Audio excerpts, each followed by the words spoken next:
Before the COVID-19 pandemic, the mental well-being of Washington youth was a growing concern. Washington State was ranked 43rd in Mental Health America's 2020 rankings, with 1 in 10 students reporting having attempted suicide in the past year. The COVID-19 pandemic has worsened matters. Nearly half of parents surveyed in a recent study reported noticing new or worsening mental health conditions in their teens.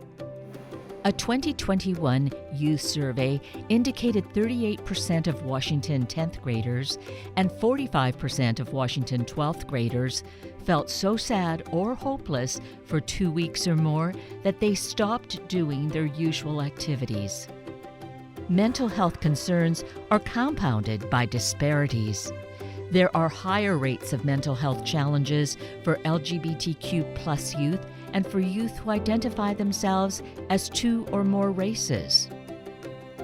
Addressing youth mental well-being supports mental and physical health, including addressing cardiovascular disease risk factors like tobacco and vaping, lack of physical activity, obesity, and chronic stress, especially by historically excluded communities.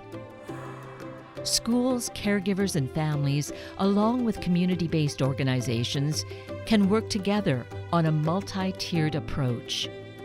We are on the right track with more interest, effort, and resources being invested in youth mental well-being than ever before, but there are gaps that need to be filled.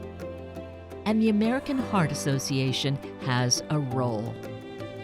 Our school-based programs, the Kids Heart Challenge and American Heart Challenge, offer support for the physical and emotional well-being of both students and teachers.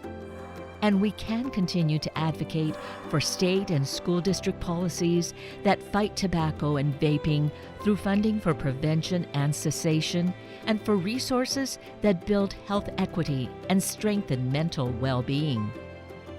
Donors like Justice Bobbe and Jonathan Bridge, and our Leaders for a Resilient Generation, enable us to support Washington youth. And in order to meet the growing challenge of youth mental well-being and close the gaps in Washington, we need you to join us.